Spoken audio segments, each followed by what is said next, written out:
Buongiorno a tutte e tutti e benvenuti. Cercherò sinteticamente un po' di fornire un preambolo a questa serie di presentazioni relative all'offerta formativa di terzo livello di formazione alla ricerca dell'Università degli Studi di Udine e nelle vesti di delegato alla ricerca del magnifico rettore dell'Università degli Studi di Udine, e che quindi ha anche la responsabilità o funge da capro espiatorio per quello che riguarda i dottorati di ricerca. Allora, giusto per darvi un pochino un inquadramento complessivo, il terzo livello della formazione di ricerca è qualcosa a cui il nostro Ateneo tiene in particolar modo e nei risultati recentemente pubblicati dall'Agenzia Nazionale della Valutazione dell'Università della Ricerca giovedì scorso, devo dire che effettivamente la formazione alla ricerca, cioè il dottorato di ricerca nel suo complesso offerto dal nostro Ateneo, ha avuto un lusinghiero risultato, risultando effettivamente il 20° tra i 61 Atenei statali nazionali proprio per la formazione alla ricerca, che non contempla esclusivamente l'ambito socio-umanistico che discuteremo quest'oggi, ma viceversa è ovviamente una formazione che tiene conto di tutti i campi, o i prevalenti, diciamo, e quelli che hanno una tradizione consolidata presso il nostro Ateneo. Noi oggi appunto discuteremo di quella che, utilizzando questa partizione che viene impiegata dal Consiglio della Ricerca Europea, è l'area socio-umanistica. Ma oltre a questa, mercoledì prossimo al Polo Scientifico dei Rizzi, presso appunto la biblioteca in via Fausto Schiavi, discuteremo e presenteremo anche i dottorati in ambito, diciamo così, delle scienze della fisica e dell'ingegneria e i dottorati per quello che riguarda le cosiddette scienze della vita, quindi in ambito, diciamo così, genericamente biologico. Questi sono i corsi, giusto per darvi un pochino un'idea della struttura dell'offerta dottorale che si tiene presso il nostro Ateneo e come vedete i corsi in qualche misura sono dipendenti da una struttura amministrativa che ha il compito di gestire le risorse assegnate a ciascun corso, le carriere dei dottorandi, le missioni di ricerca che si eseguono, la gestione della didattica e via discorrendo. E oggi appunto in ambito socio-umanistico discuteremo dei corsi in diritto per l'innovazione nello spazio giuridico europeo, di cui è coordinatrice la professoressa Brollo e che dipende dal Dipartimento di Scienze Giuridiche, il dottorato in Storia dell'Arte, Cinema, Media Audiovisivi, musica, che vanta il titolo di essere il dottorato con la titolazione più lunga in assoluto, e quello di Studi Storici e Filosofici, che sono entrambi amministrati dal Dipartimento di Studi Umanistici e del Patrimonio Culturale, sono rispettivamente coordinati dal professor Venturini e dal professor Zannini, e infine il corso di dottorato in Studi Linguistici e Letterari, che è amministrato dal Dipartimento che viceversa ha il titolo più lungo in assoluto, ovvero sia c'è la professoressa Ferraro che lo coordina, spero di non essere colto in castagna, dovrebbe essere il Dipartimento di Lingue e Letterature, è troppo piccolo per leggerlo, Comunicazione, Educazione e Società presso il nostro Ateneo. Gli altri coordinatori li potete leggere, ma immagino che se siete qui non siano i corsi cui ambite candidarvi. Per il 42esimo, oltre a questi corsi, chiedo scusa, una precisazione, ci sono altri corsi cui il nostro Ateneo partecipa investendo risorse di personale ed economiche, che sono quelli in Scienze dell'Antichità, amministrato dall'Università degli Studi Ca' Foscari di Venezia, e il corso di dottorato in Accounting and Management, che è in convenzione con l'Università degli Studi di Verona, oltre a un dottorato di interesse nazionale in Biodiversity, di cui è sede amministrativa Palermo. Per quello che riguarda appunto l'ammissione ai corsi di dottorato per il 42esimo ciclo, come sapete il bando è stato appena emanato il 15 aprile scorso, e ci sono 2 sessioni di ammissione. Una in cui la finestra per le candidature si apre il 30 aprile, si chiude il 4 giugno prossimo, con avvio dei corsi al 1 novembre del 2026, e una seconda sessione che si apre il 24 agosto e si conclude il 24 settembre, e i corsi partiranno a partire, diciamo, la frequenza partirà dal 1 gennaio del prossimo anno.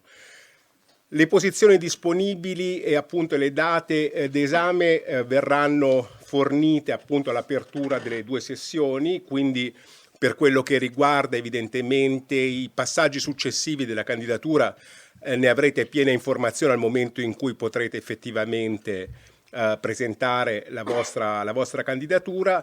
Per la prima sessione siamo in grado di garantire delle posizioni per tutti i corsi di dottorato di ricerca, ma non abbiamo piena certezza che questo avverrà anche per la seconda sessione, perché alcuni corsi preferiscono procedere a selezionare le candidature immediatamente con la prima sessione, altri corsi per una serie di ragioni legate a prassi scientifiche, platee di candidati e via discorrendo, fanno piuttosto agio sulla seconda sessione. Comunque per chi di voi fosse immediatamente interessato consiglio di controllare da subito il bando appunto e le informazioni disponibili a partire dal 30 aprile.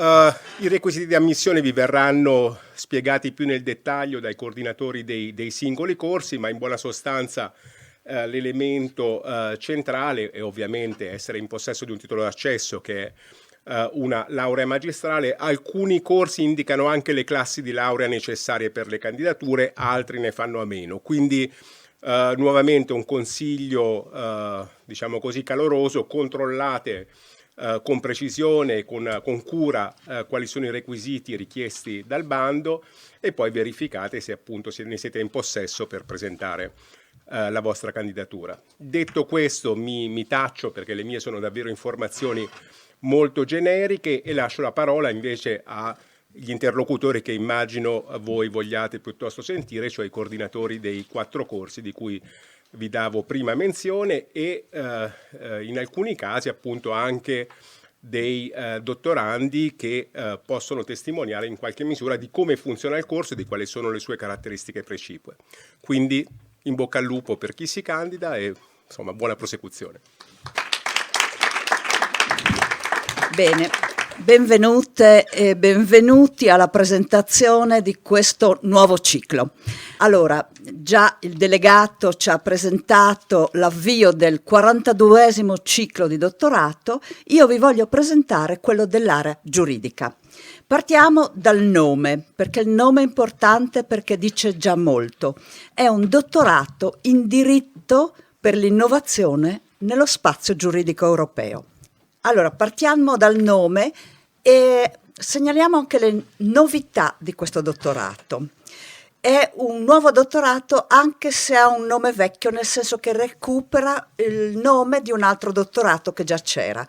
Però questo è nuovo perché da quest'anno il nostro dottorato è autonomo, cioè è un dottorato con una sede unica e autonoma, quindi è più semplice seguire i lavori del dottorato. Sede unica autonoma presso l'Ateneo Friulano, presso l'Università di Udine, in particolare come riferimento del Dipartimento di Scienze Giuridiche. È nuovo, appunto essendo il 42esimo ciclo, è nuovo anche perché ha un po' innovato nella struttura, ma cerchiamo prima di tutto di capire quali sono le finalità di questo corso.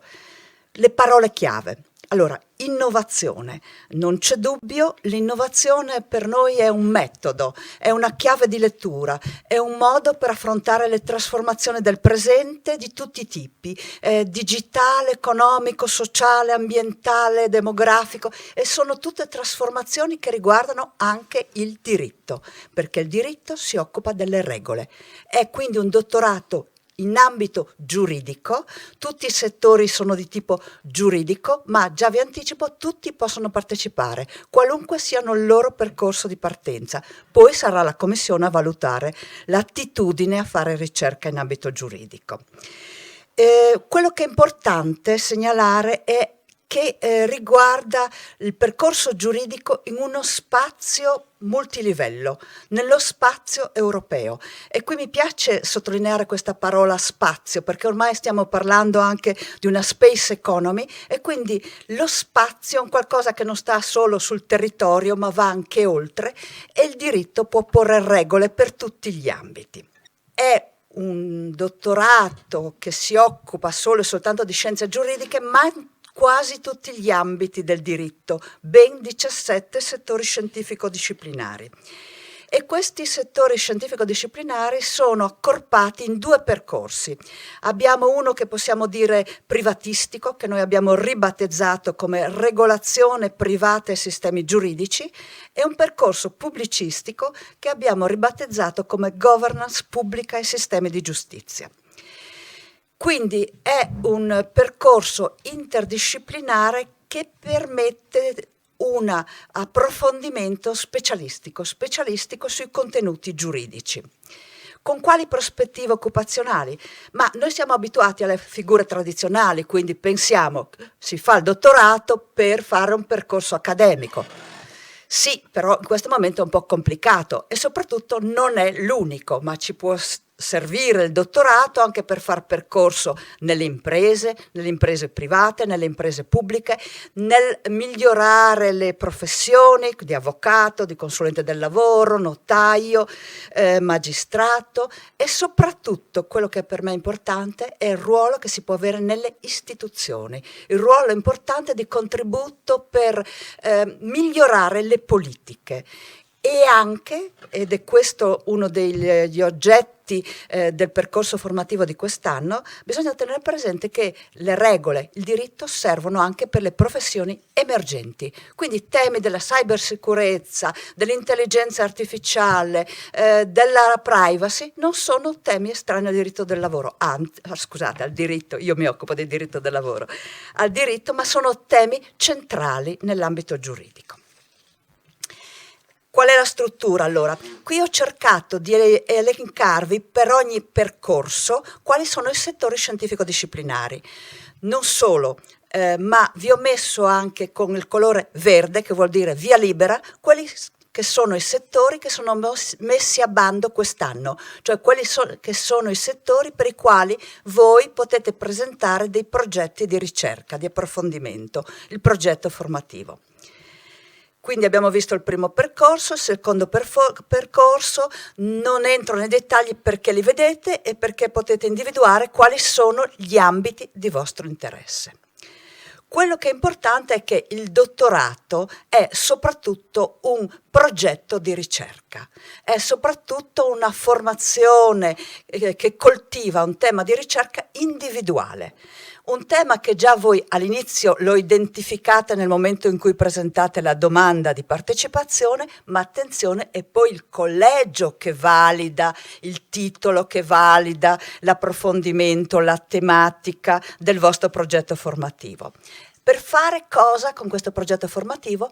Per la stesura della tesi finale che voi discuterete, che poi verrà anche pubblicata e dovrebbe costituire un contributo all'avanzamento delle conoscenze, delle metodologie in ambito giuridico. Attività didattica, quindi non c'è solo ricerca, elaborazione del progetto formativo, ma c'è anche l'obbligo di frequenza all'attività didattica, quindi alla formazione, all'alta formazione che accompagna questo percorso. Io qua vi ho messo nella diapositiva i dati così, diciamo così, di contesto, quali sono gli obblighi, i vincoli, però poi vi darò i riferimenti su a chi rivolgervi per avere maggiori informazioni operative, gestionali, logistiche su queste tematiche.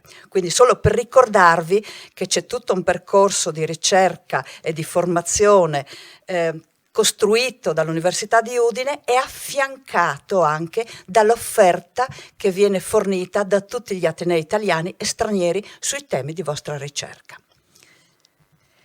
Didattica. Allora, stiamo costruendo il calendario didattico, però abbiamo già in mente quale dovrebbe essere il percorso di formazione di quest'anno. Cioè la sfida è quella di mettere assieme, come dicevo, innovazione e diritto e soprattutto di approfondire le applicazioni creative. Che cosa si può fare nel mentre si interpreta una norma, come si può fargli dire cose che non aveva in mente, che non vedeva, che non c'erano quando è stata scritta. Quindi cercheremo di sfidarvi, di costruire dei laboratori per poter sviluppare questa capacità creativa di adattare anche le regole vecchie al contesto nuovo. Quindi avrete dei percorsi di approfondimento generale per l'area giuridica, specialistico per il settore scientifico disciplinare e di approfondimento sul vostro tema di ricerca. Quindi 3 prospettive di indagine. E adesso andiamo alle istruzioni operative per voi. Concorso. Allora, già il delegato vi ha dato delle informazioni molto importanti. Ricordatevi che ora per accedere al dottorato c'è inizialmente una valutazione dei titoli e su questo fatto leggetevi benissimo il bando. Imparate che già lì è una prima prova del concorso, leggere bene il bando, cercando di capire bene quali sono i vostri obblighi di informazione, quali documenti dovete presentare, entro quali tempistiche, in che modo, importantissimo, altrimenti si può essere esclusi, si viene esclusi in partenza. E poi c'è la prova orale, una prova orale che noi vogliamo in presenza, che vogliamo che mostri non solo la conoscenza anche della lingua inglese, ma anche della lingua italiana, che vogliamo che voi siate in grado di discutere il progetto di ricerca che avete presentato e anche di mostrare delle competenze sui settori scientifico-disciplinari di riferimento per la vostra ricerca. Poi, altri dati importanti per il concorso, vi ho indicato la commissione del primo giro, vi ho indicato le date delle prove, ma quella che è importantissima per voi è la data segnalata in giallo, il 24 giugno, ore 9:30, perché è da lì che cominciano le prove orarie, per cui se intendete partecipare al concorso blindate quella data che deve essere a disposizione per lo svolgimento di questo incontro. Infine, brevissimamente, vi ho messo i ruoli e i contatti, c'è un collegio docenti che vi segue, avrete il vostro supervisore, io sono la coordinatrice affiancata da un vice coordinatore e soprattutto avete 2 angeli custodi. Imparate subito i loro nomi perché sono la dottoressa Cristina Galiussi che vi fa da riferimento per tutte le questioni che riguardano il Dipartimento di Scienze Giuridiche e la dottoressa Alessandra Spangaro che fa da riferimento per quanto riguarda l'area ricerca. Quindi informazioni preziosissime e importantissime. La diapositiva finale vi dà i link importanti per trovare il sito del dottorato, la registrazione di questo evento e soprattutto il bando. E ora ho il piacere di cedere la parola a 2 dottorandi, che stanno già lavorando in questo percorso e possono farvi una sorta di passaggio di testimone. Quindi cedo la parola al dottor Matteo Feltrin per darvi alcune indicazioni che ritiene utili per voi. Grazie professoressa, spero che mi sentiate tutti. Io sono Matteo Feltrin, sono un dottorando di ricerca in diritto processuale penale. Cercherò di essere molto breve perché già la professoressa Brollo vi ha già disegnato un quadro esaustivo di quello che è il dottorato e dei relativi aspetti tecnici e burocratici. Io credo che quando finisce il percorso di laurea la domanda che ricorre più o meno è sempre la stessa: che cosa facciamo? Il dottorato viene spesso descritto come un semplice proseguimento degli studi per chi voglia intraprendere la carriera accademica e diventare un professore universitario. E credo che questa narrazione sia un po' riduttiva di quello che il dottorato oggi ha ad offrire. Intraprendere un percorso di ricerca credo che significhi accettare una sfida che vada ben oltre il mero approfondimento accademico. In una società che va molto più veloce rispetto alla formulazione delle norme, pensiamo alle sfide che pone l'intelligenza artificiale, la figura del giurista ricercatore oggi è di fondamentale importanza. Fare ricerca significa abitare quel confine sottile che sussiste tra la teoria pura e l'impatto sociale. E il dottorato vi dà degli strumenti fondamentali per analizzare non solo quello che la legge è, ma anche quello che la legge dovrebbe essere per risolvere i problemi del domani. Sicuramente il dottorato, come diceva bene prima la professoressa Brollo, vi preparerà ad affrontare la carriera accademica, che rimane sicuramente un orizzonte nobile e stimolante, ma credo che il dottorato dia anche una forma mentis particolare che è oro colato non solo per la carriera in magistratura, ma anche per le carriere nell'avvocatura, nel notariato e nelle varie istituzioni europee. Fare il dottorato non vi circoscriverà all'interno delle mura universitarie, ma vi permetterà di confrontarvi con anche altri colleghi che fanno parte di altre università, partecipando a conferenze non solo nazionali e internazionali, e avrete un rapporto privilegiato con i professori che vi tratterranno come giovani colleghi fin dal primo giorno. Quindi credo che il dottorato è una sfida impegnativa, certo, ma vi lascerà sicuramente un'impronta positiva nella vostra vita professionale del domani. Grazie e in bocca al lupo.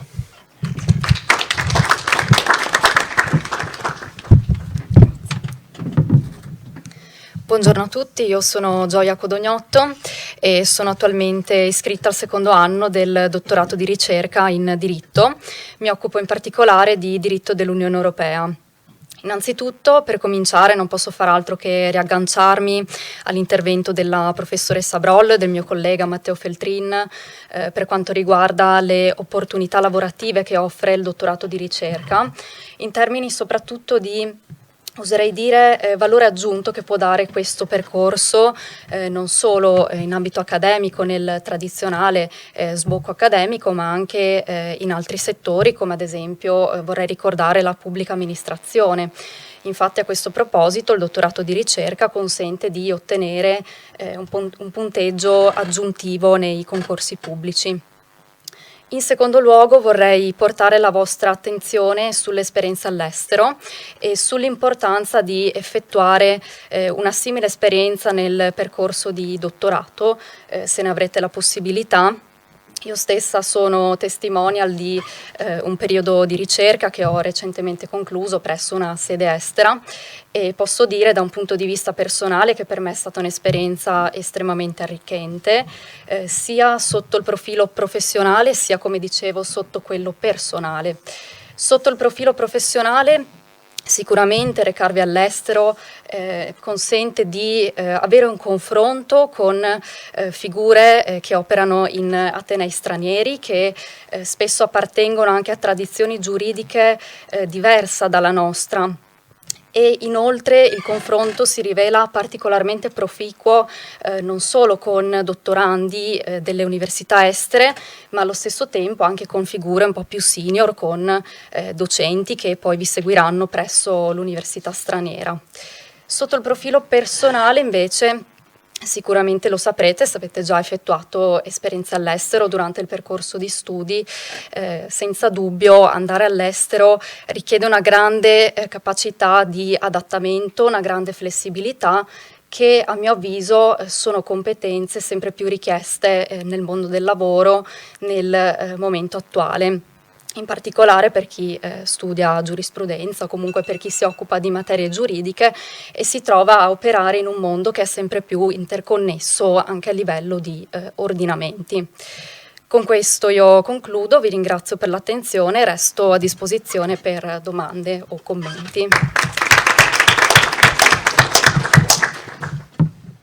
Buongiorno a tutti e a tutte, agli studenti che sono presenti qua in sala e agli studenti e le studentesse che penso potranno vedere la registrazione di questa presentazione dal sito dell'Università degli Studi di Udine.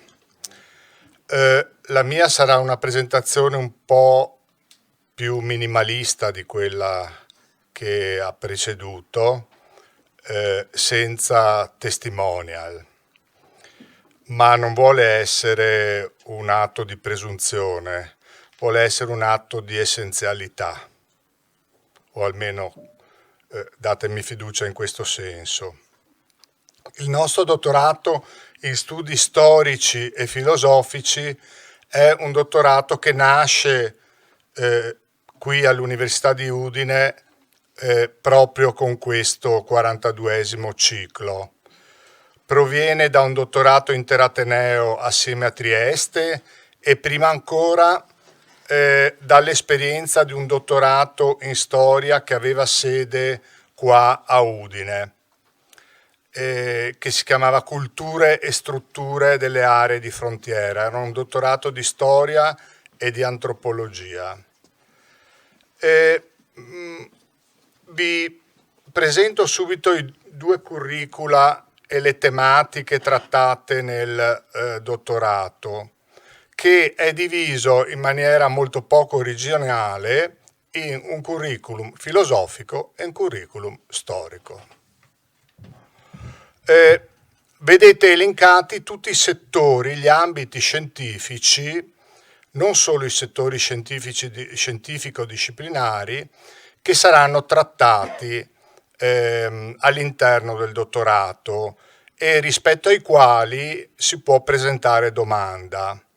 Come vedete, per esempio per la filosofia ci sono tutti gli ambiti tradizionali in cui è ripartita la filosofia, forse con l'esclusione della filosofia antica, che comunque voi sapete è consustanziale a tutti gli studi filosofici. Dall'estetica alla filosofia politica, teoretica, scienza politica, storia e filosofia della scienza, storia della filosofia medievale, moderna e contemporanea, e potete vedere, e comunque nella precisa documentazione che è online potete trovare tutta la descrizione.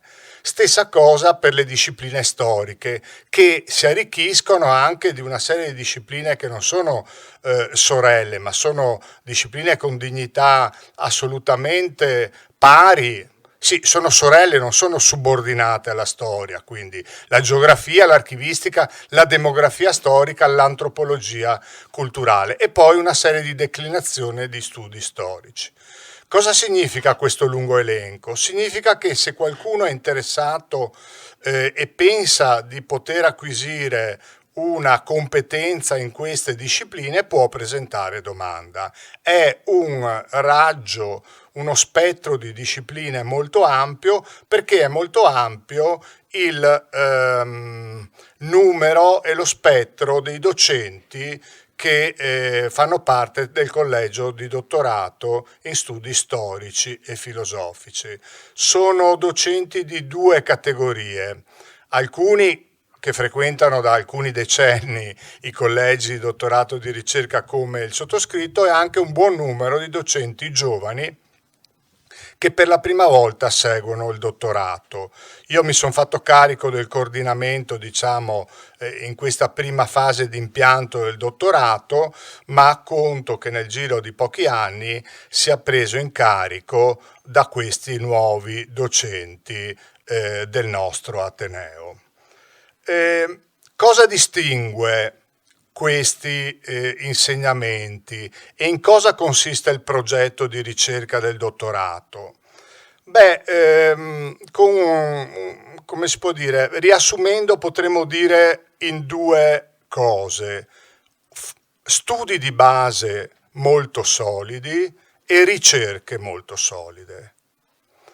Quindi un'attenzione particolare a una formazione di carattere basilare, di base, che dia conto e che formi sulle metodologie, sugli avanzamenti, sullo stato dell'arte delle discipline che avete visto, e parallelamente con un focus molto stretto su questo aspetto, ricerche solide. Vedrete perché vi dico questo.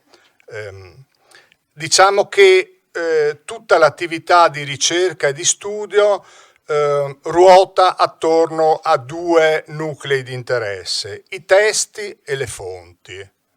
I testi normalmente per la ricerca filosofica, le fonti per la ricerca storica, ma questi due obiettivi possono proficuamente intrecciarsi. Diciamo che non abbiamo una particolare attrazione per un termine che è estremamente inflazionato nel nostro sistema accademico, cioè l'interdisciplinarità. Per essere bravi a fare interdisciplinarità bisogna conoscere approfonditamente una e più discipline. In questo senso non è che intendiamo essere reazionari verso la direzione che stanno prendendo i dottorati, però segnaliamo come la tendenza a allinearsi ai modi di organizzazione della ricerca delle discipline scientifiche corra il rischio di penalizzare le discipline umanistiche. E mi spiego perché.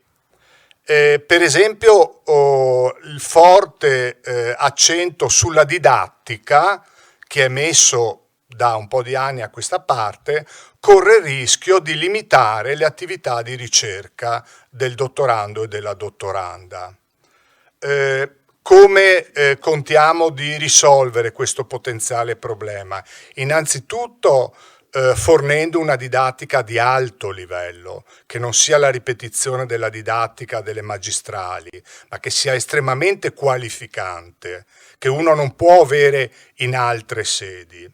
E poi razionalizzando molto la didattica per permettere agli studenti di seguire le proprie lezioni, le proprie ricerche, seguire il proprio percorso di ricerca. Un'altra tendenza, noi crediamo, snaturi il dottorato, almeno per le discipline umanistiche.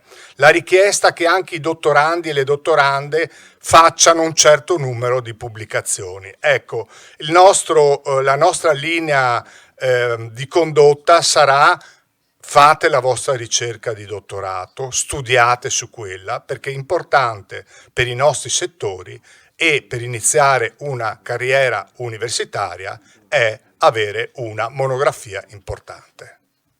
Quindi cercheremo di contemperare ciò che ci viene chiesto dall'alto con queste due linee di indirizzo. Apertura verso l'esterno. Qui è un discorso un po' delicato che voglio fare, senza in alcun modo scoraggiare gli studenti che escono dall'Università degli Studi di Udine di presentare progetti. Come vedremo, il progetto è la cosa fondamentale per l'ammissione. Ma noi riteniamo che il variare delle esperienze e delle sedi sia molto importante. In questo senso contiamo di avere un numero di domande che provengano anche da molte sedi, come nell'esperienza del dottorato.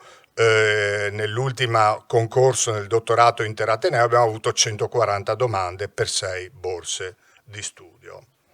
Come incentivare questo tipo di apertura? Beh, con le tutele.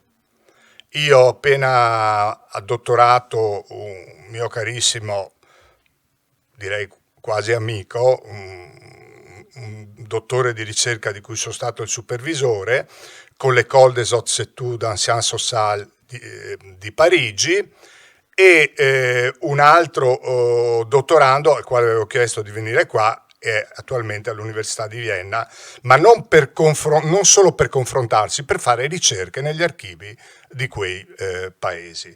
Quindi capite perché vi dico razionalizzare i tempi della didattica, per dare la possibilità di svolgere le proprie ricerche anche in altri archivi, in altri paesi e altrove. Quindi l'apertura di queste esperienze attraverso il meccanismo della cotutela, per cui per esempio uno prende il titolo di dottorato che vale sia in un paese che in un altro paese. Quindi qual è il profilo di studenti e studentesse che noi immaginiamo come i nostri dottorandi e dottorande ideali? Beh, studiosi e studiose giovani che abbiano un forte interesse per la ricerca, come mi diceva chi mi ha preceduto, la passione sembra una parola un po' retorica, però senza quella non si riesce a farsi carico dei carichi di lavoro che comporta il lavoro di ricerca e che comporterà auspicabilmente per voi per tutta la vita, e anche appunto una prospettiva di carriera iniziata e finalizzata alla ricerca. Ciò naturalmente non significa, questo dobbiamo dircelo con chiarezza che tutti coloro che acquisiscono un titolo dottorale siano in grado, abbiano le possibilità, il sistema universitario dia loro la possibilità di entrare nell'accademia e nella professione accademica. In ogni caso, i 3 anni di studio e di ricerca, questo lo dico ormai per esperienza pluridecennale, forniscono al futuro operatore dei beni culturali nel settore degli archivi, dell'insegnamento, e metteteci quello che volete, un qualcosa in più che è difficilmente sostituibile. Finisco con poche indicazioni pratiche, tutte le altre le trovate sulla documentazione online e anche questo non è un atto di snobismo, però una delle prime cose di cui deve dotarsi il futuro dottorando e la dottoranda è la capacità di sapersi muovere da solo o da sola. Allora, non abbiamo la prova d'ammissione, non c'è una prova d'ammissione, ma c'è un progetto e una prova orale. Quindi fondamentale è produrre un progetto secondo le linee che sono esplicitate nella scheda del dottorato, che quindi trovate online, quindi 10.000 caratteri, abbiamo dato anche un po' di indicazioni su come va costruito il progetto. Il progetto deve tenere assieme una dimostrazione della conoscenza dello stato dell'arte e della disciplina che si vuole studiare, quindi una bibliografia generale, e poi una linea di ricerca che sia specifica e sulla quale si deve dimostrare di avere già delle competenze generali e o specifiche. Qui bisognerebbe distinguere a seconda del vostro progetto. Se uno vuole studiare, non so, la fine dell'apartheid in Sudafrica, probabilmente non ha potuto ancora vedere gli archivi che andrà a studiare quando vincerà una borsa di dottorato. Naturalmente è importante la tesi magistrale, non è importante se non avete pubblicazioni. Se venite fuori da una laurea magistrale non potete avere pubblicazioni a 24, 25, 26 anni. L'importante è che la tesi magistrale sia un lavoro solido. Non è essenziale che il progetto di dottorato sia in prosecuzione con la tesi magistrale. L'importante è che ci sia un lavoro solido e un progetto solido. Finisco dicendo che abbiamo 4 borse a disposizione, 3 borse messe a disposizione dall'università e una borsa messa a disposizione dal Dipartimento di Studi Umanistici e del Patrimonio Culturale, che, lo voglio ricordare perché lo potremo fare ancora per poco, è il Dipartimento di Eccellenza dell'Università degli Studi di Udine, e grazie ai fondi che ha ricevuto con questo titolo ha potuto mettere a disposizione una borsa in più per l'impianto di questo nuovo dottorato. Non abbiamo ancora l'inno e la bandiera, però abbiamo il motto del dottorato. Niente effetti speciali, ma studi seri, impegnativi e creativi per formare studiosi e studiose speciali. Grazie. Buongiorno a tutte, buongiorno a tutti. Ringrazio anche io, prima di dimenticarmi, di ringraziare quella che è l'infrastruttura tecnico-amministrativa che regge e supporta i nostri corsi, quindi un ringraziamento non formale ma sostanziale in questo caso. Vi introduco da coordinatore del corso di studi il dottorato in Storia dell'arte, Cinema, Media Audiovisivi e Musica, che afferisce come il precedente, come sede amministrativa, al DIUM, che è un acronimo che sta per Dipartimento di Studi Umanistici e del Patrimonio Culturale. Il perché della lunghezza della denominazione sta anche nel fatto che sostanzialmente, come vede, come potete vedere, il nostro dottorato promuove la ricerca specialistica in questi 3 macro settori, che sono la storia dell'arte, gli studi storico-artistici, gli studi audiovisivi e mediali e infine gli studi di carattere musicologico, secondo uno spettro molto ampio che va dalla storia dell'arte antica, in particolare quella medievale dell'età di mezzo, arriva fino alla contemporaneità, e ciò vale in termini di applicazione dall'antichità ad oggi anche per il settore musicologico, e vale almeno per quello che il periodo della storia moderna fino alla contemporaneità ai media audiovisivi, perché hanno anch'essi una storia invece profonda che non è limitata al XIX, XX o XXI secolo. Per andare un pochino più concreto, poi ritroverete anche credo le slide sia nell'intervento registrato sia online, per darvi un pochino di concretezza, e anch'io ringrazio chi mi ha preceduto, questa idea di consistenza. Il dottorato è un terzo grado della formazione, ma è immediatamente una consistenza. Questa slide in realtà, dietro a queste etichette che appaiono vuote, descrive, se le vedete, una sorta di caduta, no? Di condensazione progressiva. Dalle conoscenze, vedete, si passa ai metodi, alle reti di competenze, alle esperienze di ricerca e professionali e istituzionali, aggiungeremo, fino ad arrivare a un ecosistema di progetti e collaborazioni, che risponde anche ad altri interessati la domanda che puntualmente ha posto anche una vostra compagna all'inizio, e a cui hanno risposto brillantemente anche i dottorandi del primo dottorato presentato, cioè il fatto che vi ritroverete immersi in una situazione, in una sfera del sapere, un ecosistema del sapere in cui vengono trasmesse conoscenze e metodi cutting edge, cioè siamo sulla soglia avanzata dello stato dell'arte, che voi stessi andrete a incarnare, perché voi siete innovatori delle pratiche e del pensiero futuro in quei settori scientifico-disciplinari, ma siete integrati in un sistema di competenze e un ecosistema di sapere che vi porta a collaborare con progetti, con infrastrutture e soggetti che abitano i territori, abitano più sedi scientifiche, abitano più reti di conoscenza universitarie sia nazionali che internazionali. Quindi il mondo in cui vi trovate immersi non è più quello dell'università. Diciamo che non sarete più in Kansas, per utilizzare una celebre metafora.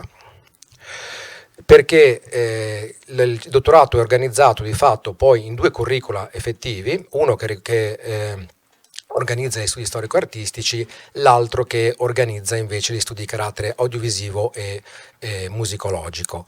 Qui ci sono espressi una serie di possibili studi e ricerche di campi interni a queste macro aree, e quello che tengo a sottolineare, per poi andare verso la conclusione, sottolineare che vedete che sono espressi, vedete, più campi che vanno ad esempio dalla grafica alla storia dell'arte medievale, la museologia, può essere studi di cinema, nel senso che per esempio l'anno scorso abbiamo arruolato un nuovo dottorando che si occupa di cinema neorealista, quindi è cinema, oppure il cinema virtuale, gli audiovisivi, la musicologia, la musica elettronica o altro, ma al di là di quello che vale, quello che andiamo a selezionare poi è la qualità.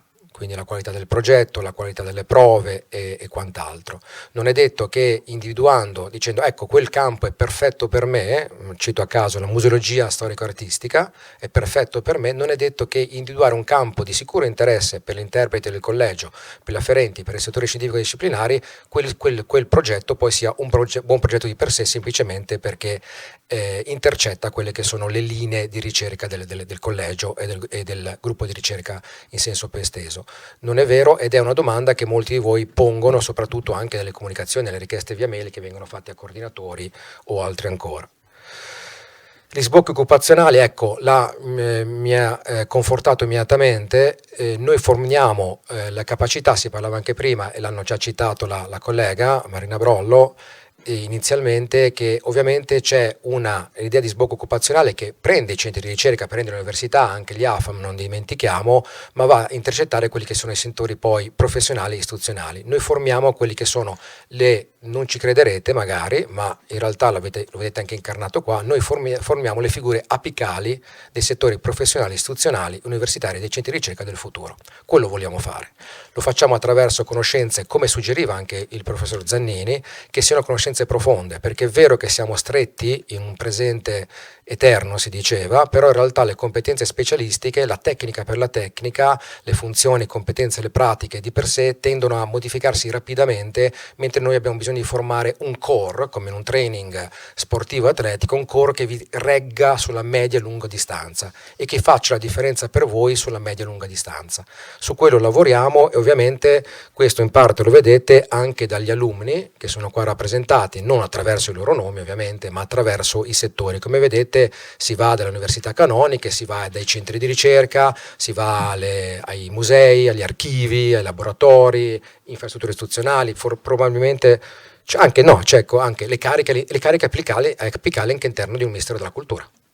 Perché come ci precedeva, vale non solo per il settore giuridico, ma il settore umanistico tout court, noi dobbiamo formare anche le funzioni culturali e politiche del Paese e dell'Unione Europea e oltre del futuro. Siamo qui essenzialmente per questo, non solamente per replicare quella che viene denominata una casta universitaria in sé di per sé. Noi la vediamo come un centro di ricerca osmotico che è in grado poi di formare quelli che sono i professionisti e i ricercatori del futuro. Il progetto formativo, come funziona? Seguite di fatto poi un progetto di ricerca individuale, quello che viene premiato, che è il vostro progetto di ricerca, però seguite anche attraverso delle attività didattiche. E qui cosa succede? Che è quel crinale che ci chiedeva anche la ragazza che ha detto: ma qual è la giornata tipo di un dottorato? Non c'è una giornata tipo. Scherzando dicevo, siamo benvenuti nel Vietnam. In realtà siamo in una dimensione in cui voi occupate quel crinale straordinario in cui siete da una parte studenti, giovani, siete ancora nella formazione, ma siete dei giovani studiosi. Quindi giovani studiosi in formazione siete diciamo degli ibridi, ma che in realtà sono rispecchiati nei vostri supervisori, perché scoprirete, e credo che possa testimoniarlo anche chi mi affianco, che spesso abitiamo settori di ricerca che sono cutting edge e anche il professore, il docente con una carriera, con età più attempato, più âgé, e in realtà sta sperimentando, si sta mettendo alla prova nuovamente, perché sta sperimentando strumenti, metodi, aree che in realtà non conosce così bene. Quindi in realtà lo scambio è bidirezionale, a volte paritario, ci si parla con nome, si condividono esperienze e si porta avanti un campo del sapere assieme, si firmano articoli assieme, poi piano piano lo studioso incomincia a essere autonomo e firmarlo da per sé, fino a fare il suo progetto di ricerca individuale che nel nostro settore poi si condensa, si distilla nella classica monografia della tesi di dottorato. Fate dei seminari curricolari, dei seminari intercurricolari nel nostro caso, perché ci sono 2 curricula, però tendiamo a privilegiare soprattutto sulle fondamenta dei campi interdisciplinari di confronto, perché crediamo nella cooperazione tra settori del sapere, che è fondante per tutti noi, e questa formazione la ricevete e la dispensiamo attraverso sia i membri del collegio di ricerca, del collegio di dottorato, ma anche tramite colleghi, esperti e professionisti esterni. Ci sono anche attività didattiche trasversali che sono curate dalla ricerca, non sono banali perché, come vedete, è un'altra messa a terra della vostra carriera, perché di fatto la vostra carriera poi non sta sospesa per aria, ma si confronta con istituzioni, con territori, con ambienti, con reti cooperative, con istituzioni con cui dovete confrontare. Quindi il lato della pragmaticità è essenziale, come il lato invece, parlavamo dello spatial turn, della mobilità, quindi in ottica lo spazio in cui vi muovete è fondamentale. Il Friuli Venezia Giulia è terribilmente bello e variegato, ma anche terribilmente piccolo. Udine è una città straordinaria, ma anche terribilmente provinciale, ma abbiamo la fortuna di essere come il Millennium Falcon, siamo un hub che vi spara nei 4 confini dell'universo e quindi potete aderire a reti internazionali importanti, avere mobilità importanti. Citava Zannini o credo Marina Laccotutela, ad esempio, anche diventare dottore di ricerca in più università, per esempio può essere Parigi, come anche un'università più piccola e medie dimensioni. Pensiamo anche alla nostra rete Across, che cerca di unire piccoli e medi atenei di Europa e altrove. Vado a chiudere. Attività didattiche trasversali sono queste che citavamo, la mobilità, scusate. Siamo umanisti, ma gli umanisti che pensiamo ancora che sostanzialmente non hanno mai raggiunto il monolite perché non riescono a toccarlo, no? Noi abbiamo il pollice opponibile, cioè se ci tirate una pallina la afferriamo al volo, riusciamo a prenderla perché abbiamo sviluppato, come Cicero Raguran, il pollice opponibile, quindi siamo degli animali tecnici. Quindi abbiamo delle infrastrutture laboratoriali dove dal lavoro all'antica, della diagnostica dei beni culturali fino alle frontiere dell'intelligenza artificiale, delle cosiddette digital humanities, lavoriamo con i laboratori. Sono infrastrutture importanti di riferimento con e senza effetti speciali. Concludo sul bando di ricerca, sul bando vi dicendo che chiudete giustamente, e lascio la parola ai compagni che mi stanno qua a fianco, e avremo di solito, mi sembra, circa 100 domande per 6 borse, quindi c'è una percentuale di vittoria che è il 6%, che è superiore a un ERC, è superiore a una Marie Curie, ma è quella di un PRIN, credo, forse con i nuovi PRIN anche un pochino, con i vecchi PRIN magari come percentuale, perché i nuovi credo che sia pari a 0,001%, credo. C'è una valutazione dei titoli, quindi chiedevate come è fatto il progetto deve essere di qualità, tenete conto, andate a vedere bene il bando, perché per accedere all'orale voi dovete passare per una valutazione dei titoli che sta per 30 punti su 100, di cui dovete avere almeno 21 punti, il progetto pesa 16 punti, la tesi di laurea pesa 7 punti. Un cattivo progetto difficilmente vi riesce a portare all'orale, anche se avete un'ottima tesi magistrale, anche se avete un ottimo curriculum, un'ottima lettera motivazionale, eccetera, eccetera. Un ottimo progetto vuol dire che è di qualità, che è consistente, pieno in tutte le sue parti, fino anche alla fattibilità. Voglio studiare quella cosa e penso di studiarla. I primi 2 anni fare questo, il terzo fare quest'altro e il tempo è finito. La fattibilità, la concretezza dei corpora. Voglio studiare il cinema armeno. Conosciamo la lingua di riferimento, vogliamo studiare il cinema francese degli anni 50, vogliamo studiare l'arte moderna della Bielorussia, conosciamo la lingua di riferimento banalmente. Ecco, dei progetti concreti, non solamente pesati sul nostro ambito, ma che siano di qualità, di innovazione e capaci di andare oltre. La prova orale, mi raccomando, capacità di dialogo, di flessibilità e di interlocuzione. Siete davanti a una commissione, non siete lì per presentare il vostro ego, ma per sentirvi parte di una comunità, e su questo chiudo: non andate a contare le ore con la giornata tipo. Se entrate in università pensando che, o in un futuro ministero o altrove pensando che ci sia una giornata tipo e un cartellino da timbrare, forse questa non è l'aula adatta in cui stare oggi. Lascio con grande orgoglio, gli ho tolto un po' di tempo ma che ne prendono quanto ne vogliono, a Mattia Franceschini e Serena Todesco, che sono non solo rappresentanti, ma rappresentano anche i 2 curricula. Il dottor Franceschini, il curriculum di studi audiovisivi, e la dottoressa Todesco, quello storico-artistico. Ma vi lascio la parola, mi taccio e mi scuso. Salve a tutte e a tutti, io sono Mattia Franceschini, sono dottorando nello specifico per quanto riguarda il cinema. E mi riallaccio a quanto appena detto dal professore, soprattutto riguardo alla, si diceva prima, giornata tipo del dottorando, e anche alla situazione interna del dottorato, che secondo me il dottorato qua a Udine, almeno io sono poco più di una new entry, perché sono qua appunto, sono un dottorando del 41esimo ciclo, ma proprio perché appunto sono un nuovo entrato, posso dirvi che la situazione diciamo del dottorato di beni artistici audiovisivi è ottima, insomma, è ottima su più aspetti. Innanzitutto riguardo alla possibilità di confrontarsi sia con i docenti, che sono molto, molto aperti, molto disponibili, e come si diceva prima, si crea quasi un rapporto che in alcuni momenti è quasi alla pari, cioè la ricerca incomincia a convergere e si lavora insieme, si lavora in sintonia. E poi con i colleghi, naturalmente. Devo dire che i 2 curricula non sono separati.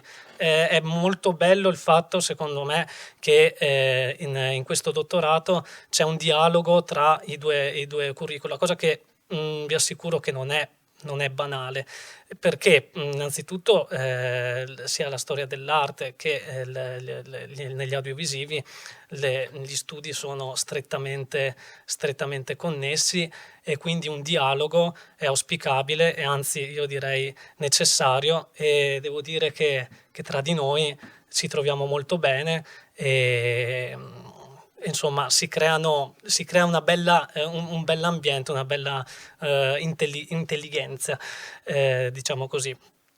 E poi, come anticipava prima il professore, io adesso parlo a nome appunto del mio curricula di cinema, abbiamo a disposizione degli spazi laboratoriali che sono assolutamente eccezionali, all'interno dei quali anche lì troverete delle persone molto disponibili, molto aperte, competenti, estremamente competenti. Abbiamo per esempio il Digital Storytelling Lab o il Media Lab, all'interno del quale si possono realizzare, ci sono diverse diciamo così, sale dedicate a vari aspetti degli studi diciamo cinematografici, audiovisivi, quindi dalla produzione, dalla virtual production alla produzione audiovisiva, anche di podcast, oppure ai laboratori di restauro, la digitalizzazione di materiali fotografici e cinematografici. E passo la parola alla mia collega, che invece è del curriculum di Storia dell'arte.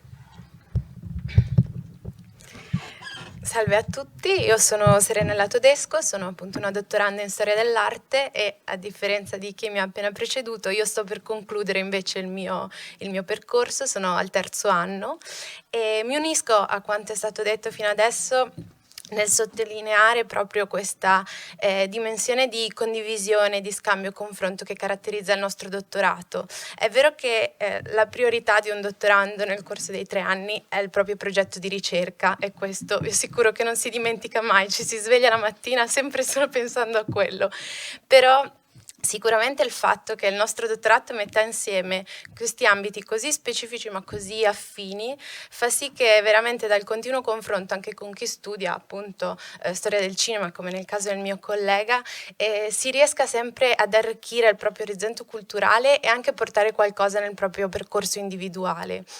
E ci tengo in questo senso anche a sottolineare quello che secondo me è uno dei punti di forza del nostro dottorato, che è proprio la didattica. È vero che è difficile alle volte trovare un equilibrio all'interno del dottorato tra quello che è il percorso di ricerca, che è la priorità, e appunto una didattica che sia utile ma mai insomma che non tolga troppo tempo al dottorato, ma nel nostro caso si è trovata una via secondo me molto vincente, lo dico nella prospettiva proprio di dottoranda, per cui noi dottorandi possiamo partecipare proprio alla progettazione della didattica, possiamo dire la nostra, possiamo proporre relatori, docenti esterni, anche professionisti del nostro settore, per cui veramente la costruzione del nostro percorso annuale, la progettazione della didattica è condivisa e dinamica e questo fa sì che noi dottorandi possiamo veramente sempre in qualche modo avvicinare questo percorso comune anche al nostro percorso individuale, proponendo appunto temi di nostro interesse che vengono sempre ascoltati, devo dire, con grande apertura dal collegio docenti. E un'altra cosa che ci tengo a sottolineare, che secondo me è un punto di forza del nostro dottorato, è una collaborazione che è stata avviata da qualche anno con un ateneo straniero che è l'Université Sorbonne Nouvelle di Parigi, con cui il nostro dottorato ha avviato un dialogo e ogni anno organizziamo un seminario congiunto con un dottorato appunto affine dell'Università Sorbonne Nouvelle, e questo fa sì che tutti gli anni abbiamo 2 occasioni di confronto, una a Parigi e una a Udine, con docenti e dottorandi di un altro ateneo con cui ci si può confrontare, dialogare, mettere a confronto anche metodologie diverse ma sempre arricchenti, e questo aiuta anche noi dottorandi già a collocarci all'interno di una rete di contatti che va al di là dei confini nazionali e che possono essere molto utili anche per un percorso postdottorale, e quindi sicuramente questi sono punti di forza. E poi per quanto riguarda l'ambito storico-artistico abbiamo meno laboratori rispetto a cinema, ma comunque abbiamo un laboratorio di restauro che è utile, e a breve sta per aprire anche un centro studi per la grafica che sarà sicuramente un'ottima aggiunta anche per il percorso dottorale e per l'organizzazione di nuovi seminari e poi avere a disposizione anche strumenti nuovi per gli studi. Quindi che dire, Consiglio a tutti coloro che hanno passione e ambizione di provare questo percorso. Non è un percorso facile assolutamente, ma è molto stimolante, molto arricchente, e quindi non posso che farvi un grande in bocca al lupo a tutti coloro che proveranno. Buongiorno a tutte e a tutti, io sono Alessandra Ferraro, sono la nuova coordinatrice di un nuovo dottorato, però la mia esperienza viene da una presenza nel collegio di dottorati di un dottorato che aveva sede nel Dipartimento di Lingue ormai ventennale, per cui diciamo che quello che presenteremo oggi è il frutto di questa esperienza e anche l'auspicio di poter trarre da tutta una serie di dottorati precedenti in cui poi è confluito il meglio da poter offrire ai nuovi immatricolati. Dunque, intanto ringrazio i colleghi che mi hanno preceduto, perché effettivamente hanno presentato moltissimi aspetti che coincidono poi con il dottorato in studi linguistici e letterari, e quindi mi permettono insomma di non affrontare alcune tematiche se non eventualmente su vostra richiesta. Perché scegliere questo dottorato? Perché attraverso questo percorso che unisce la ricerca e la formazione, la didattica, arriverete ad una alta qualificazione scientifica, perché poi si basa sia la didattica che i percorsi dottorali si basano su di un approccio interdisciplinare e internazionale, come vedremo in seguito, e perché sarete formati alla ricerca di alto livello, a contatto con studiosi che fanno parte del collegio che è composto dai colleghi di due dipartimenti, il mio e il DIL, Dipartimento di Lingue e Letterature, Comunicazione, Formazione e Società, e il DIUM, appartengono all'area 10, e vedremo poi quali insegnamenti vengono proposti e quali percorsi vengono offerti. E poi anche perché pur essendo un dottorato di area umanistica, i nostri dottorandi comunque hanno trovato collocazione in delle sedi nazionali e internazionali, con un altissimo indice di soddisfazione. L'identità del corso, allora si tratta di un dottorato triennale dell'area delle scienze umane e come vi dicevo propone una formazione attraverso questo doppio percorso di didattica e ricerca negli studi linguistici e letterari, come dice il titolo d'altronde. La originalità della proposta formativa sta nell'approccio interdisciplinare, interculturale e plurilingue, che si declina in due curricula: il curriculum letterario e il curriculum linguistico-filologico. Quest'anno, essendo un dottorato di nuova istituzione, abbiamo soltanto 3 borse, ci auguriamo che ci sia comunque in futuro una possibilità di aumentarle,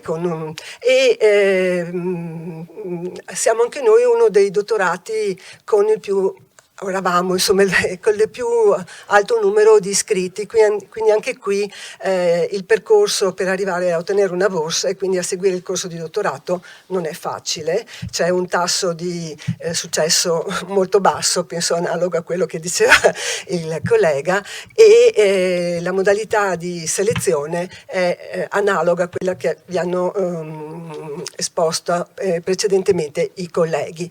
Importantissimo il progetto di ricerca, con una necessità con questa competizione di arrivare a una proposta molto convincente, metodologicamente molto solida e originale. Ecco, quindi questo sono le, poi non vi rimando al bando per delle indicazioni più precise.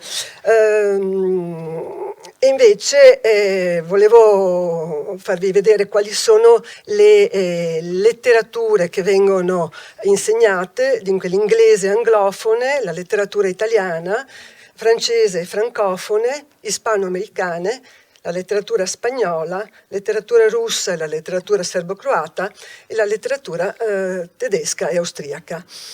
Nel curriculum linguistico-filologico ci sono le 3 filologie relative alle aree germanica, romanza e slava, la glottologia e la linguistica, e poi le lingue, traduzioni linguistica, inglese, francese, italiana e tedesca. Allora, non potendo disporre di moltissimo tempo, volevo sottolineare alcuni punti di forza di questo dottorato e sono quello che si potrebbe dire il valore aggiunto, e credo che una delle nostre punti di forza sia quello appunto di mettere in maniera costante a contatto i giovani studiosi che sarete, che vi auguro sarete, con i massimi esperti a livello internazionale ma anche nazionale degli studi che loro stanno seguendo, e questo in maniera proprio studiata, perché viene previsto ogni anno un seminario o anche 2, dipende insomma ma comunque sicuramente in cui partecipano, accanto a nomi come Antoine Compagnon, che insomma è un faro della critica letteraria, partecipano i nostri dottorandi, quindi capite, è proprio un confronto da pari a pari che è assolutamente motivante anche del feedback che ci vengono dai dottorandi. Viene scelto, perché ecco, il pericolo di un dottorato di questo tipo è una dispersione. In realtà ogni anno per la didattica viene scelto un tema che viene declinato sia dagli esperti che noi invitiamo esterni, sia dai colleghi, quindi c'è un'unità formativa che viene poi offerta in maniera diversa a secondo delle sensibilità, chiaramente come capite, però c'è un tema molto forte. Quest'anno era la traduzione, per esempio, l'anno scorso è stata l'intertestualità. Allora, si tratta, come vedete, di una formazione metodologica avanzata sotto la supervisione di un tutor, che è una figura fondamentale, perché è quella che in area umanistica insomma forma poi il dottorando, che è il punto di riferimento, ma anche il coordinatore, ma in maniera molto minore, più per cose più pratiche naturalmente, e però questo non rimane un rapporto a 2, è un rapporto anche che si sviluppa con esperti del collegio, ma soprattutto nel nostro caso, più forse che in altri, insomma con esperti internazionali che parlano diverse lingue, hanno diverse culture, hanno diversi feedback, che dialogano costantemente con i dottorandi. Durante questo percorso offriamo la possibilità, questo ormai in maniera ricorrente, ai nostri dottorandi di pubblicare forse Erika, pubblicare per esempio, ecco, gli atti di questi convegni che vi ho mostrato come curatori, accanto a colleghi che vengono da tutta l'Europa, diciamo, ci sono anche anche dall'America, ecco, grazie, sì. Ci sono anche nomi di studiosi affermati, quindi è una bella insomma testimonianza insomma di a cosa porta questo percorso di cui vi sto parlando. L'altro valore importante per il nostro dottorato, anche se lo è per tutti perché insomma è stato evocato, è l'internazionalizzazione, lo capite, è proprio nel DNA insomma del nostro dottorato, e abbiamo un numero di cotutele veramente altissimo con paesi europei, perché è più facile, molti doctor europeus, poi se siete interessati a capire la differenza posso soffermarmi, una rete di collaborazione con università soprattutto europee, ma non solo, Canada, Stati Uniti, e questo lo comprendete bene anche per chi non fa le cotutele o il dottorato internazionale. consente una mobilità verso l'estero veramente importante, come poi anche evidenziano le tabelle. Ecco, io non sono brava poi con i grafici e tutto, comunque vi assicuro che le avevo studiate. Effettivamente abbiamo un tasso di internazionalizzazione, cioè partono all'estero, anche se poi come diceva il collega, c'è un raddoppio della borsa, poi ci sono delle integrazioni alle borse di studio, quindi riuscite senza poter fare cose particolari, ma si riesce ad andare all'estero anche in contesti come può essere Parigi, Berlino e poi... Il percorso formativo poi però non prevede soltanto, perché io vi parlo di ricerca, di studio, di percorsi all'estero, in realtà poi anche permette delle esperienze che io posso chiamare di terza missione, cioè i nostri dottorandi, come questo è un articolo del Messaggero che è venuto fuori il 15 di aprile, quindi recentissimamente, una nostra dottoranda collabora con il festival Dedica, che sempre noi permettiamo, come dicevano anche i colleghi, di poter fare delle piccole esperienze lavorative che non pregiudichino naturalmente il percorso, perché lo riteniamo poi qualcosa di veramente un valore aggiunto importante. Vedo un'altra nostra dottoranda primo anno qui, che per esempio sarà un'altra occasione, è stata selezionata per la Fondazione Sapegno. Ogni anno ci mettono a disposizione 2 borse di studio per questa prestigiosa fondazione, dove seguono a seconda degli anni delle seminari molto formativi. Quest'anno c'è Franco Moretti per esempio che partecipa, con una grande soddisfazione sia dei nostri dottorandi ma anche di coloro che li accolgono, che continuano a permetterci di selezionarli.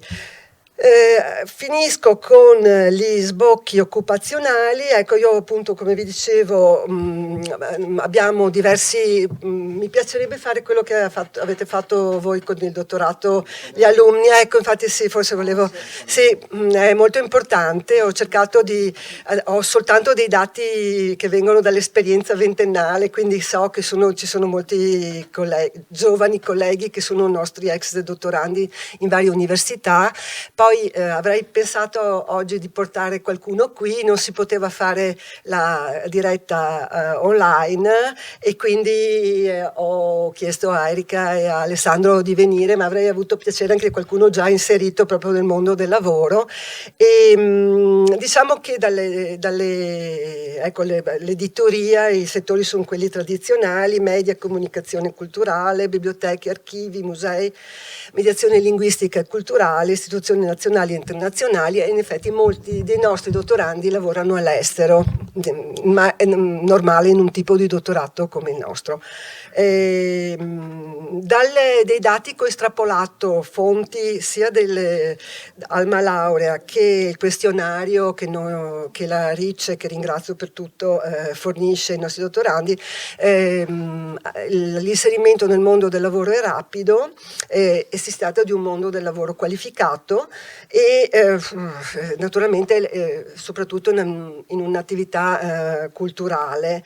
Sono particolarmente soddisfatti i nostri addottorati, allora sì, perché c'è una forte coerenza tra quello che fanno e quello che hanno studiato, e quindi questo li porta a ritenere estremamente soddisfacente la loro esperienza. Questo dati Alma Laurea e i questionari.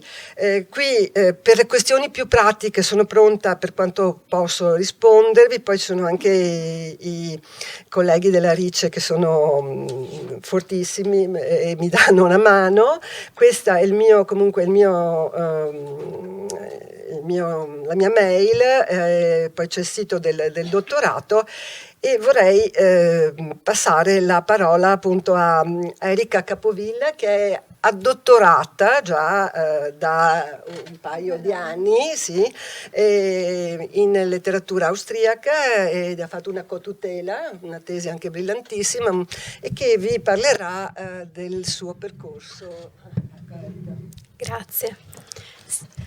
Sì, come accennava la professoressa Ferraro, io ormai sono un'ex dottoranda, si può dire, lavoro attualmente come assegnista di ricerca e docente a contratto presso l'Università di Udine per letteratura di lingua tedesca, quindi tedesca e austriaca. E visto che le testimonianze, insomma, anche da parte dei colleghi e le presentazioni dei docenti sono state sicuramente esaustive, volevo concentrarmi oggi su due aspetti che per me sono stati molto significativi per il mio percorso dottorale, ma che secondo me restituiscono anche più in generale le differenti opportunità e possibilità che il dottorato in studi linguistici e letterari può anche offrire a tutti voi, insomma. La prima appunto è l'esperienza della cotutela, che è già stata accennata anche dal professor Zannini, e si tratta proprio, diciamo in modo riassuntivo, di una doppia supervisione del dottorando e della dottoranda da parte appunto dell'università italiana e di un'università estera, e del conseguente ottenimento di un doppio titolo valido nei due paesi. E questo percorso di cotutela comporta ovviamente anche un soggiorno, insomma, più o meno breve all'estero. Nel mio caso è stato fortunatamente lungo, e si traduce poi ovviamente anche in un duplice sbocco, in una duplice possibilità anche a livello proprio internazionale. E ci tenevo a sottolineare che nel mio caso, ma nel caso di tutti, questo soggiorno è stato permesso anche grazie ai generosi finanziamenti da parte, insomma, del dottorato, che possono assumere diverse forme. Poi, se qualcuno sarà interessato, sarò felice, insomma, di comunicarle, tra cui anche, magari questa è una cosa che si sa meno, forme di Erasmus tirocinio, oppure fondi di ricerca individuali o legati alla mobilità dottorale, e che quindi permettono anche un'internazionalizzazione in un contesto anche comodo e molto protetto anche da questo punto di vista. E il secondo aspetto che volevo sottolineare, appunto, è già stato accennato dalla professoressa, ed è appunto la possibilità che io e i miei colleghi e le mie colleghe di dottorato abbiamo avuto di organizzare un convegno, ovviamente in collaborazione con diversi docenti del collegio e del consiglio di dottorato, un convegno internazionale e interdisciplinare, nel nostro caso legato al tema dello spazio e del gioco nel testo del testo, e che si è potuto tradurre proprio concretamente grazie a un generoso finanziamento del Dipartimento anche in questa pubblicazione, della quale siamo molto contenti, e che rappresenta proprio un prodotto, diciamo, concreto di quella che è la collaborazione non solamente tra colleghi, ma anche proprio tra docenti di diversi atenei. E infine volevo sottolineare una dimensione forse che può interessare nello specifico più chi è orientato verso la letteratura tedesco-austriaca, ma che dà un po' anche l'idea di quanto poi all'interno di questo percorso, che comunque è per una certa parte anche generalizzato, si possano instaurare anche delle specifiche nicchie, diciamo, disciplinari, che è la biblioteca austriaca, che ha sede presso Via Mantica, e che in collaborazione con l'associazione Biblioteca Austriaca, insomma, gestita anche da diversi docenti e docenti del Dipartimento, che si occupano ovviamente di lingua e letteratura di lingua tedesca, rappresenta proprio un punto focale per insomma, la nostra disciplina, e fa anche capire quante possibilità anche proprio specifiche e concrete possano essere realizzate all'interno proprio di un percorso di ricerca. Quindi anche un po' rappresenta diciamo un po' l'eccellenza in questo senso, una particolarità, no? Che può avere un particolare ramo. Adesso lascio magari la parola, se non mi dilungo, al mio collega. Grazie mille. Allora, io non ho molto da dire, ringrazio sicuramente tutti quelli che mi hanno preceduto, i miei colleghi dottorandi, e volevo giusto concentrarmi su due punti. Allora, il primo è che, nonostante spesso non si pensi a questo aspetto, anche noi al dottorato di studi linguistici e letterari abbiamo dei centri di ricerca, come per esempio il CILM, che è il Centro Internazionale di Letterature Migranti, quindi che copre tutte le letterature appunto, e il Centro di Cultura Canadese, in particolare per l'inglese e il francese, oltre che il Laboratorio di Redattologia e Traduttologia, appunto per chi si occupa maggiormente di aspetti linguistici. Altra cosa importante è che il dottorato permette, almeno il nostro dottorato poi, permette la frequenza ai percorsi abilitanti nel caso qualcuno fosse interessato all'insegnamento e poi in tal caso, nel caso si vinca appunto un concorso a scuola, c'è la possibilità di prendere congedo per terminare il proprio percorso dottorale. Lo dico perché di solito molti anche dei miei colleghi sono insegnanti di ruolo e termino dicendo che appunto è un titolo che anche nella scuola è molto spendibile perché fornisce punteggio aggiuntivo sia per graduatorie che per concorsi che poi anche per graduatorie interne. E io altro poi non direi perché siamo già con i tempi e vi ringrazio.